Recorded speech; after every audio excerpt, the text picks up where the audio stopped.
जे लोक आहेत शुरत्व कधी सिद्ध होते?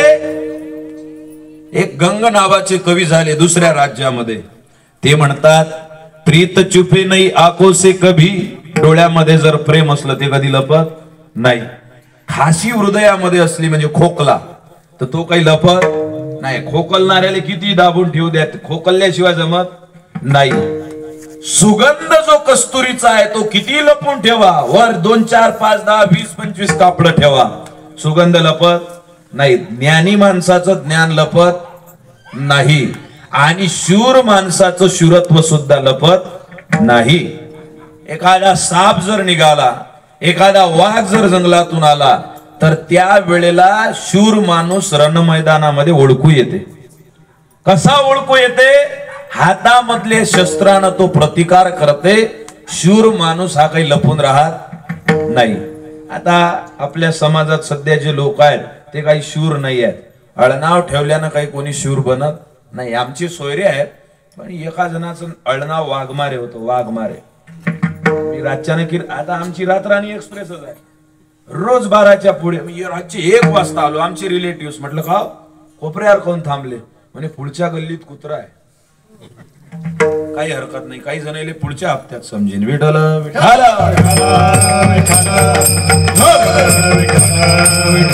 अळनाव काय?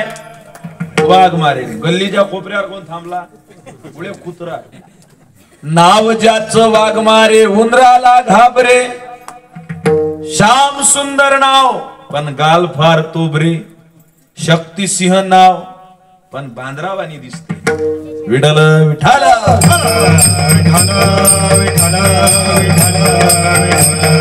आता मायबापाला एक नवीन शौक लागला. कोणता? कोणाच्या लेकराचं जे नाही ते नाव आपल्या लेकराचं ठेवायचं. आता मी एका पोराचं नाव पाहिलं, नक्ष. म्हटलं याचा अर्थ काय? म्हणजे काहीच नाही, याच्या मायचं नाव अक्षर आहे, बापाचं नाव नैतिक आहे. म्हटलं बरं झालं याच्या बापाचं नाव भ वरून नाही, नाही तर हे पोट्ट भक्ष झालं. काय अर्थ आहे त्याला? नाव वीरत्वाचं आहे, शूरत्वाचं आहे, पण शूरपणा जर नसेल काही नाही. आता नवीन नवीन बापाईनं पैशावाले ज्याच्या घरात 3-3 बुलेट आहेत, 2-2 इनोवा गाड्या आहेत, ते पोरेचे नाव राजे ठेवून राहिले. राजे, बाळ राजे. बाळ राजाला चड्डी नेसायची अक्कल नाही, नाव बाळ राजे आहे. ते नाव बाळ राजे ठेवल्यानं तो राजा बनत नाही. काही जणांचे आता तर म्हणजे भयानक असं आहे बा. एका जणाला मी म्हटलं तुझं नाव काय? म्हणे चिक्कू. म्हटलं तुला बहीण आहे का? म्हणे म्हटलं तिचं पपई आहे का? विठ्ठल विठ्ठल.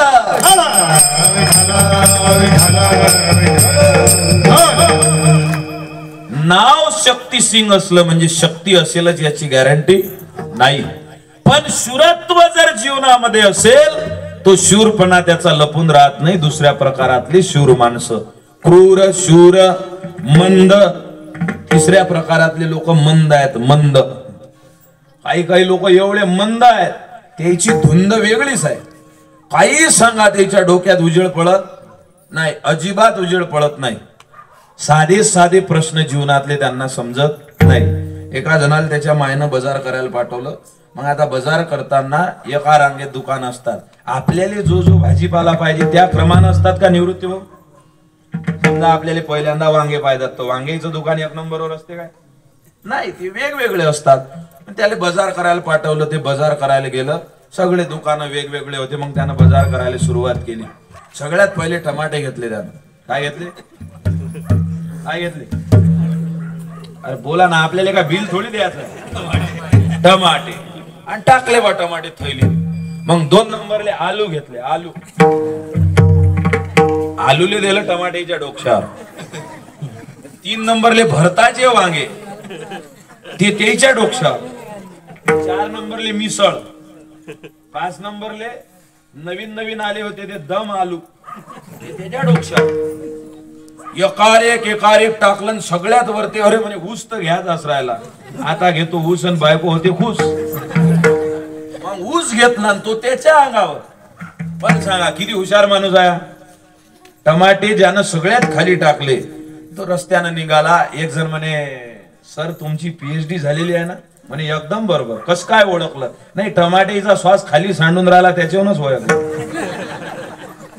याले मंद म्हणते. त्याच्याजवळ 50 डिग्री असू द्या पण अकलीचा पत्ता नाही. डिग्री मिळवल्या म्हणजे बुद्धिमान होते हा भ्रम डोक्यातून काढून टाका. Degree is just a piece of paper. Education seen your behaviour. Vitthal Vitthal.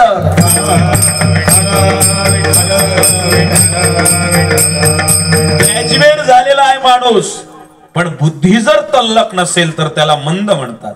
हे मंद लोक आहेत जगामध्ये. काही काही त्यांना काय घेण देण नाही. आपण सांगा जनक राजा असा होता, धर्मराजा तसा होता. तो म्हणजे मी दुपारीच जेवलो. या बहिऱ्या टपराले ऐकू जात नाही. बरं गेलंही ऐकू द्याले तरी ते आपल्याला विचारते जनक राजा कुठचा वय, घुसरचा वय का लाखोंड्याचा. कारण बुद्धीचा पत्ता नाही, बुद्धीच बेपत्ता. विठ्ठल विठ्ठल. हे मंद लोक आहेत. मंद लोकांना ज्ञानाशी काही घेणं देणं नाही आहे. खूप ज्ञानी माणूस आहे त्याचा ते आदरच करतील याची गॅरंटी नाही. खूप भक्तिशाली माणूस आहे, भक्तिवान आहे, गुणवंत आहे, कीर्तिवंत आहे, त्याचा ते आदर करतील याची गॅरंटी नाही. कारण बुद्धीच नाही त्यांच्याकडे. ते क्रूर शूर मंद आणि चौथा वर्ग आहे मात्र बुद्धिमान. एवढे बुद्धिमान लोक आहेत जगामध्ये का बुद्धिमानाची फौजच्या फौज आहे. कोणत्या महाराजचं कीर्तन ऐकून असं समजू नका हा महाराज लय खतरा आहे, याचे बाप बसेल आहे. कोण्या गायकाचं गाणं ऐकून असं समजू नका याच्यासारखा गायक नाही. नाही नाही नाही नाही. एका वेळेला त्याच्यापेक्षा 50 पटीनं चांगलं गायन करणार आहेत. कोण्या माणसाला पाहून असं समजू नका की याच्या वेळेला डिग्र्या कोणा जोड नाहीत. हे पायलीचे 50. आपल्या इकडे एक म्हण आहे, गदिले गयाटान नदीले पूर. विठ्ठल विठ्ठल.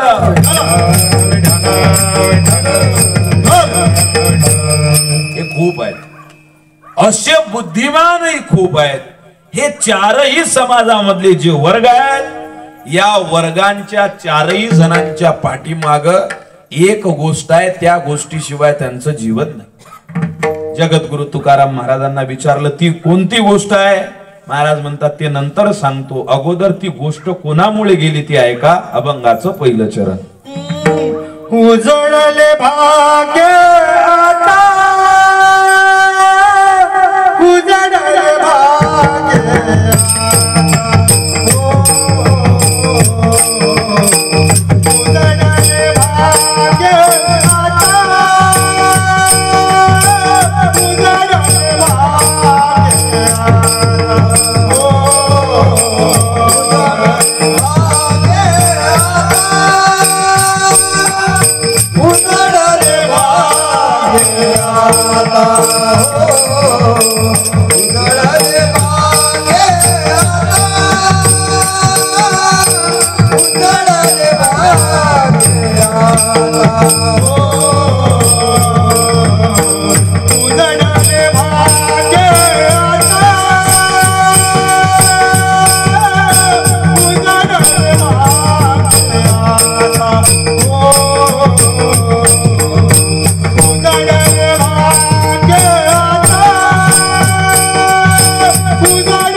संत दर्शनी आला,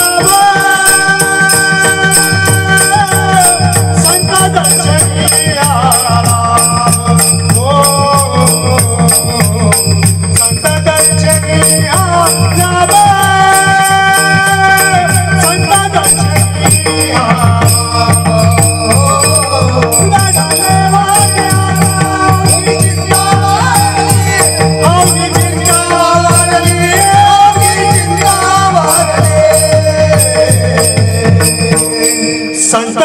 दर्शनी आला संत दर्शनी आला संत दर्शनी आला संत दर्शनी आला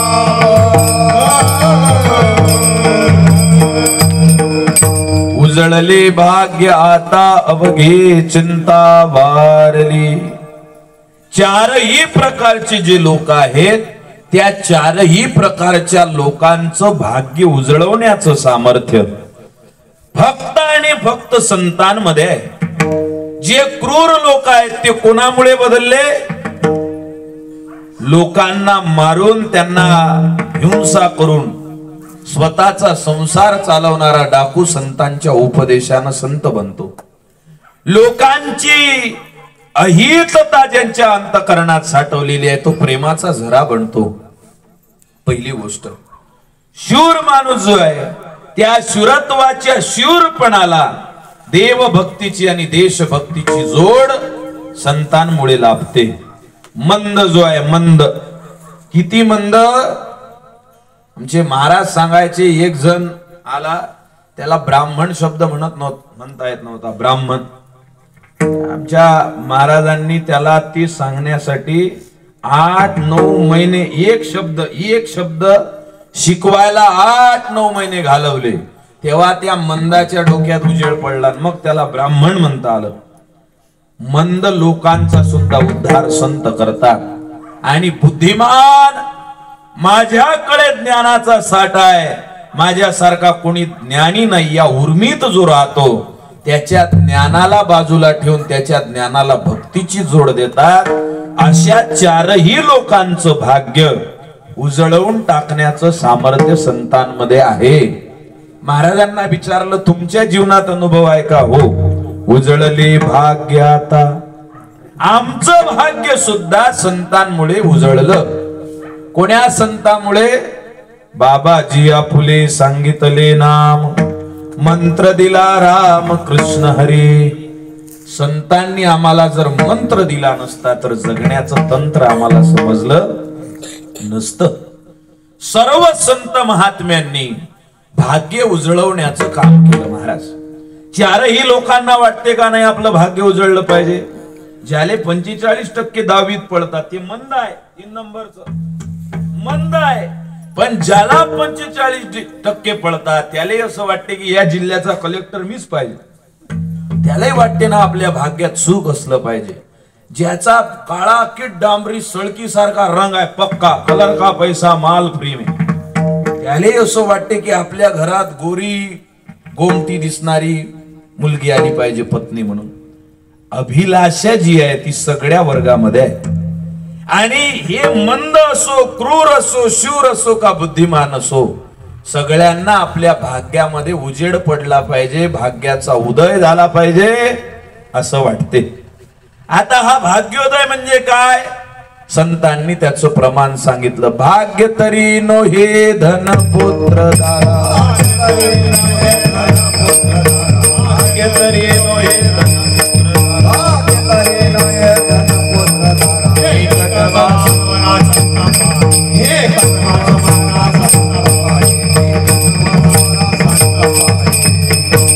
भाग्य तरी नोहे धनपुत्र दारा, निकटवास बरा संतापाई.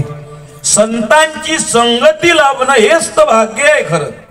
तुकाराम महाराजांच्या पुण्यतिथीच्या कार्यक्रमात आपल्याला सहभागी होण्याचं हे जीवन भेटणं हे भाग्याचं लक्षण आहे. त्याले भाग्य समजू नका. ते गावागावात हिंडून राहिले, कोणाचाही हात पकड दे. तुमच्यासारखं दिलदार कोणी नाही. लहानपणापासून तुम्ही सगळेच भलं केलं ते भाग्य सांगणारे आहे की नाही? 2 मित्र भेटले तुम्हाला, स नावाच्या मित्रानं तुमचा घात केला, तुमच्या पोटात काही मावत नाही. तुमच्यासारखा दिलदार माणूस अख्ख्या घुसरवाळीत नाही. येणारा काळ तुमचाच आहे. 3 महिने धीर ठेवा. 3 महिन्यात तुमचं भविष्य बदलणार आहे. एका नाणं ठेवा खिशात. सांगते ते भाग्य नाहीये. जे अल्लाह के नाम पे दे दे, रहमत होगी, कयामत जाएगी, दे दे रे बाबा, तेरा भला होगा, बाल बच्चे ठीक रहेंगे. ज्याले बाल बच्चे नसते त्याले म्हणते दे तेरे बाल बच्चे ठीक रहे. विठ्ठला विठ्ठला.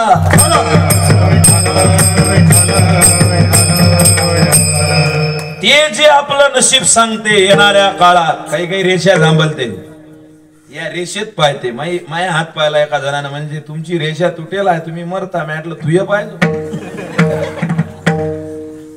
या रेषावरून जे भाग्य समजते ते भाग्य नाही आहे. संतांनी सांगितलं की आमचं भाग्य कोणतं आहे रात्रंदिवस साधू संतांची सेवा करतो आम्ही याच्यापेक्षा कोणतं मोठं भाग्य आहे का. हे सर्वत्र आग लागलेली आहे पेटलेला आहे वनवा अशा वनव्यामध्ये साधू संतांच्या उपदेशानं आमचं अंतकरण शीतळ गंगा जळासारखा याच्यापेक्षा कोणतं भाग्य आहे. आजूबाजूला सगळी आग लागलेली आहे आणि आम्ही मात्र बर्फासारखे थंड आहो शीतल आहो याच्यापेक्षा कोणतं भाग्य आहे.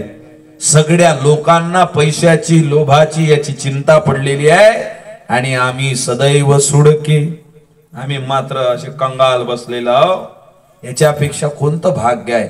दुष्काळ पडला दुष्काळी आटीला द्रव्य नेला मान एक स्त्री अन्न करता गेली एकुलता एक संतू नावाचा पोरगा गेला जगद्गुरु तुकोबारायांचा पत्नी निघून गेली तरी ते सांगतात बरे झाले देवा निघाले दिवाळे झाले देवा निघाले दिवाळे बरे झाले देवा निघाले दिवाळे झाले देवा निघाले दिवाळे या दुष्काळी पिढा गेली या दुष्काळे विराजे या दुष्काळे विराजे बरं झालं.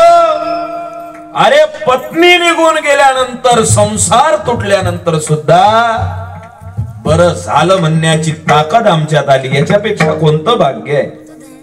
संपत्तीची आम्हाला लालसा नाही आहे. छत्रपती शिवाजी महाराजांनी नजराना पाठवला दिवट्या छत्री घोडे येतो बऱ्यात न पडे सोने रुपया मा मृतिके समान हे म्हणण्याची जी ताकद आली ही ताकद म्हणजे खरं भाग्य आहे. आणि म्हणून भाग्य या हातामध्ये शोधू नका. बापा नको मारू थापा बहिणाबाई म्हणतात बापा नको मारू थापा खऱ्या किंवा खोट्या नशीब म्हणजे काय हातावरील रेघोट्या. हातावर मारलेल्या रेघोट्या म्हणजे नशीब नाहीये. याच्यावर पाहते काही काही जण तुमच्या नशिबामध्ये 2 बायका आहेत त्याला एकही नाही भेटून राहील. बरं आता पेपरवाले पेपरवर छापून देते कन्यारास मैरास कन्या आहे तुमची एखाद्याची कुंभ आहे एखाद्याची तूळ आहे एखाद्याची मीन आहे एखाद्याला कोणतीच रास सापडली नाही तर जे भटजीनं सांगितले ते डोक्यात ठेवते. ह्या सगळ्या राशीचं छापून येते आणि पहा तुम्ही प्रत्येक पेपर मध्ये कॉलम आहे कन्या राशीचे दिवस फार सुंदर आहे एक दिवस मी ध्यानच ठेव येणारा आठवडा खूप भाग्याचा आहे त्या आठवड्यात एका नाही कीर्तन नाही घेतलं विठ्ठल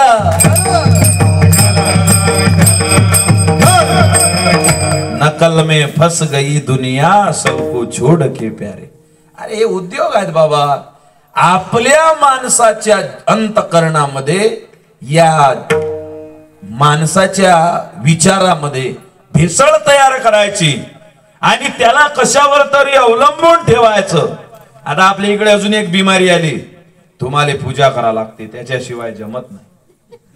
मग बाया माणसाची मीटिंग येते संध्याकाळी पूजा करा लागते बरं तुमचीच नका लावत जाऊ. माणूस म्हणते बरं मग आपण पूजा करू. मग पूजेची प्लॅनिंग होते सगळी पूजा करते तो माया कोणत्या पूजेवाले संग वैर नाही ते आमच्याच प्रवर्गातल्या आमचा जरा वेगळा प्रवर्ग आहे पण माझी कोणाशी दुश्मनी नाही. पण इमानदारीनं सांगा पूजा करणाऱ्यानं सगळी पूजा केल्यानंतर शेवटचा विधी काय आहे. यजमान इकडे या 9 खारगा थैलीत ठेवा 9 बदामा थैलीत ठेवा 9 चिल्लर रुपये थैलीत ठेवा. मग तो घर मालक विशेषतः मालकीन बाया माता भगिनी विचारतात महाराज या सुकलेल्या झेंडूच्या फुलाचं काय करू. त्याला माहित आहे या फुलाचं काय घेण्यानं. तो म्हणते ही सगळे फुलं गोळा करा एका थैलीमध्ये टाका रस्त्याने जाताना नदी माता लागेल तिला अर्पण करा. त्याला म्हणा काजू बदाम कसे लांबून राहिला. विठ्ठल विठ्ठल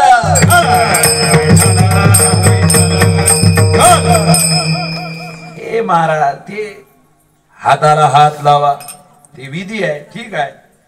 हाताला हात लावा एखाद्याचा त्या पूजेत हात पुरत नाही, ते तिकडून हात पुरवते, त्याला हात लावते. मला सांगा इलेक्ट्रिकचा करंट पास होते का त्याच्यात? कायच्यासाठी आहे ते? अरे मी खिशातलं बोलत नाही. माऊली महावैष्णव ज्ञानोबारायांनी सांगितलं यानं काही होत नाही का?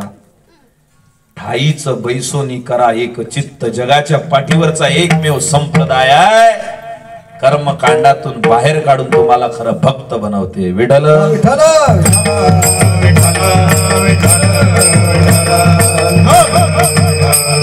कायले भाग्य नका मानत जो. या बायाच्या गोष्टी आहे का तुम्ही? सांगू काय? सांगू का राहू दे? सांग ना, काय फुकट आले का? विठ्ठल विठ्ठल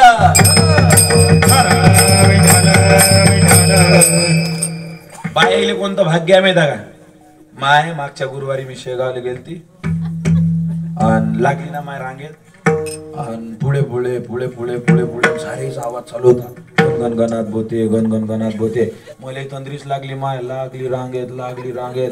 काय पुसता भरती, आपल्या गावच्या बाया गायब झाल्या. लागला करंट ते बा, झाल्या बाया गायब. मी इकडे तिकडे पाहतो, माय एक जण आला, अंगावर कपडे नाही, फाटेल दुपट्टा. मला म्हणे, अय 10 रुपये दे ना. मी संचित हात घातला, माय 10ची नोट काढली, त्याला दिली. आणि मग माझ्या ध्यानात आलं की याचे कपडे तर अलग दिसते, माझ्या गजानन बाबा आहे का? मागं फिरून पाहिलं, कोणीच नाही बाबा. विठ्ठल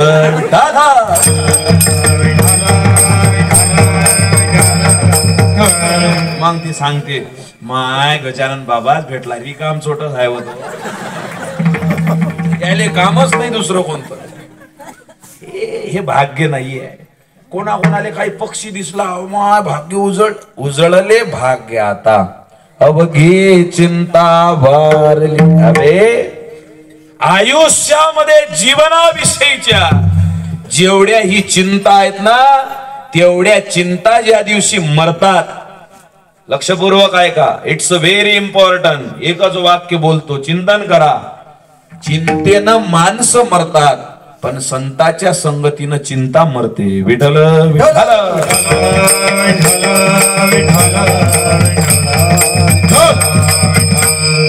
अवघी चिंता वारली.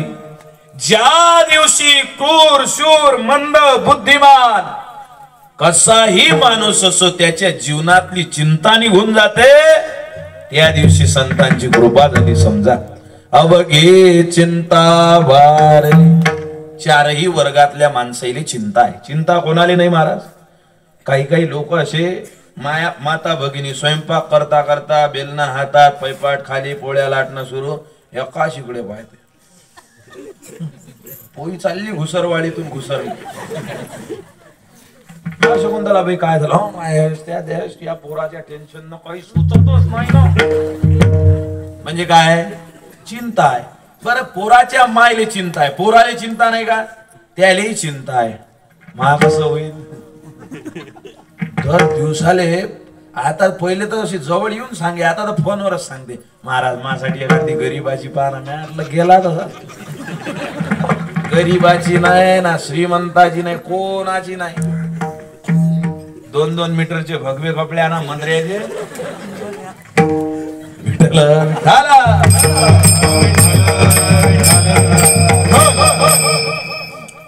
चिंता त्या मुलाला आहे, चिंता मुलाच्या आईला आहे. क्रूर माणूस आहे त्याला चिंता आहे. तुम्ही म्हणाल कशाची चिंता आहे? तो तर लोकांचे जीव घेते. एक जीव मारला की दुसरा जीव मारायसाठी भेटेल का नाही याची चिंता करते तो. शूर माणसाला चिंता आहे. कशाची? युद्ध मैदानामध्ये शूर म्हणून माझं नाव कायम स्वरूपी राहिलं पाहिजे त्याची. मंद असो बुद्धिमान असो, बुद्धिमान लोकांना चिंता नाही. ग्रंथच्या ग्रंथ पाठ असणारे बुद्धिमान विद्वान लोक चिंतेत बसलेले आहेत. कोणत्या चिंतेत? माझ्यापेक्षा दुसऱ्याची बुद्धिमत्ता लोकांना पसंत पडली तर आपलं दुकान कसं चालेल. सगळेली चिंता आहे. ह्या चिंतांचं स्वरूप वेगवेगळं आहे. कोणाले लग्न व्हाव याची चिंता आहे, कोणाले लग्न झाल्यानंतर तोळाव कसं हे चिंता. कोणाला लग्नही झालं तोळायचं नाही, लेकरं जन्माला घातले तेच कसं होईल त्याची चिंता आहे.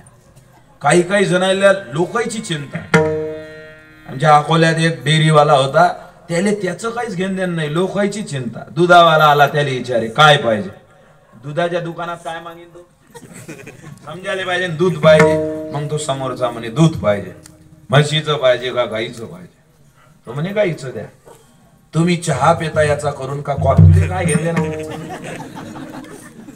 तो म्हणे कॉफी करतो. तुम्हीच पिता का पाहुणेले पाचता, काही गरज आहे का, पण चिंता त्याच्या घरची, पाहुणेले पाचतो. आजच पाचता का रोजच, तो म्हणे रोजच पाचतो. तुमची पत्नी करते का, बर त्याचं डोकसं फिरलं, त्याने याच्या कानाखाली मारली. त्यानं कानाखाली मारल्याबरोबर तरी बी गालाले हात लावून म्हणे इकडूनच मारली का इकडूनही मारली. विठ्ठल विठ्ठला.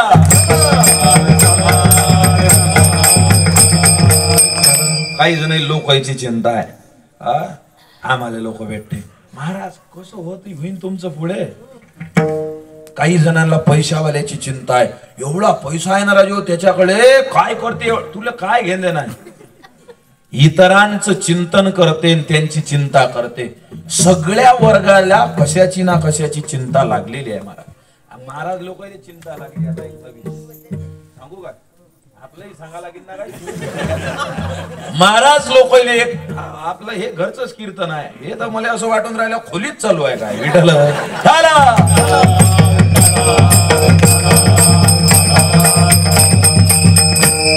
आता महाराज लोकांना एक चिंता लागली, कोणती माहिती आहे का, युट्यूबवर आपलं कीर्तन टाकलं, दुसऱ्यानं पाठ केलं तर दुसऱ्या गावात आपण काय सांगा. जैन लोकांच्या इराईतून पाणी जमा करायला त्याची चिंता आहे. ज्याच्या अंदर सराय त्याला काय चिंता करायची गरज आहे. अंडे चोरी गेले म्हणजे कोंबडीला चिंता करायची गरज नाही, द्यायची ताकद आहे. विठ्ठल विठ्ठल.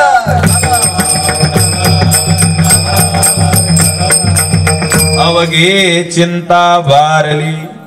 आयुष्यामध्ये विनोदाचा भाग बाजूला ठेवा. 3 प्रकारच्या चिंता आहे. पहिली चिंता देह विषयक चिंता. या देहाचं आरोग्य नीट राहील का याची चिंता आहे प्रत्येक जीवामध्ये. आणि म्हणून तुम्ही माणसं दिवस निघाला की रनिंग करतात, काही लोक गरम पाणी पितात, काही लोक निंबू पाणी पितात, काही जण फुल जेवतात, मग इनोची पोळी घेतात. म्हणजे हे आरोग्याची चिंता आहे. दुसरी चिंता आत्म उद्धाराची चिंता आहे. काही मी उद्धार पावेन, काही कृपा करील नारायण. तुम्ही सांगा माझं मन समाधान करा, माझा उद्धार करा. कारण याला आत्म उद्धाराची चिंता म्हणतात. संतांना विचारलं, हे जी चिंता आहे ही सर्वश्रेष्ठ चिंता आहे की माझा उद्धार झाला पाहिजे. भगवद्गीतेनं 4 प्रकारचे भक्त सांगितले, आर्त, अर्थार्थी, जिज्ञासू आणि मुमुक्ष. त्याला ज्ञानी म्हणतात. हे माझा उद्धार झाला पाहिजे ही जिज्ञासा आहे, आणि त्या उद्धाराची चिंता जर त्याच्या मनात असेल तर ती चांगली चिंता आहे, आत्म उद्धाराची चिंता. आणि तिसरी आहे लौकिक कीर्तीची चिंता. प्रत्येक माणूस मोठं घर बांधते, कशासाठी बांधते. बांधणाऱ्यानं थोडासा विचार करत जा. माझं म्हणणं आहे 1 नाही 3 माळ्या बांधा, पण रात्री झोपताना 5 मिनिट विचार करा एवढी बांधली कायच्यासाठी. त्याच्या मागं चिंतन केल्यावर तुमच्या लक्षात येईल याचं अंतिमता, अल्टिमेट गोल ऑफ लाईफ, जीवनाचं अंतिम ध्येय काय आहे. मी मकान बांधलं तर माझे पोरं माझी कीर्ती अमर ठेवतील, म्हणतील ताक पेलं पण आमच्यासाठी तुपाचं व्यवस्था केली. याला लौकिक कीर्तीची चिंता म्हणतात. हे सर्व माणसं जे करतात ते त्याच्या करता करतात. या 3 प्रकारच्या चिंता फक्त आणि फक्त अवघे चिंता वारली. 3ही चिंता फक्त संत दूर करू शकतात. पहिल्या नंबरची चिंता देहविषयक चिंता. देहाचं काय होईल, कसं होईल, संतांनी हे चिंता निपटवून टाकली. कशी निपटवली. संतांनी या चिंतेचं निरसन करताना सांगितलं, देह हे काळाचे धन कुबेराचे, तेथे मनुष्याचे काय आहे. देता देव विता, नेता नेव विता, तेथे याची सत्ता काय आहे. निमित्ताचा धनी केलासे प्राणी, माझे माझे म्हणून व्यर्थ गेला. ज्या देहाची तू चिंता करतो तो देह परमनंट थोडी आहे. Nothing is permanent in this world. या जगात तुझ्या देहासहित काहीच कायमस्वरूपी टिकणार नाही आहे. उर्मीत जगू नका, गरमीत जगू नका, अभिमानात अजिबात राहू नका. काही काही लोक 4 लोक पुढे आले की असे चुपचाप बसते. हे वाट पाहिजे महाराज आपल्या समोर. ह्या महाराज असा